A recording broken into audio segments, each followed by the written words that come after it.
abatugoberera ku Point Media Uganda tuli mu lubiri lwa Ssaabasajja Kabaka Emmengo mu Kivulu ekiggalawo omwaka.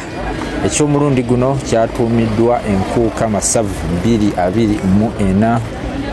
So owulira bino ffe twatuuseewo dda okuba nga tubawa embeera yonna nga bwegenda okuba ng'etambula. Obubonero bwonna obuli obulaga nti nnyini Ssaabasajja Kabaka ayinza okusiima n'alabikako eri Obuganda n'ayingiza abantu be omwaka 2025 nga basanyufu. Naye bye ebyokwerinda binywevu kyenyinza okukakasa nti amagye ne poliisi weebiri mu bungi okulaba nga abantu bannyinimu basanyuka bulungi ne bava mu mwaka 2024 ate ne bayingira 2025 nga tewali mbeera yonna ebataataganya. So okuyingira kwa mutwalo wano ku miryango ennyiriri abantu bakeddeko dda kwa mutwalo okuyingira n'emitwalo 2 abanaaba batudde. So mukeereko mulabike okuba nga mulema okutaataganyizibwa olwa nnamungi w'omuntu asuubirwa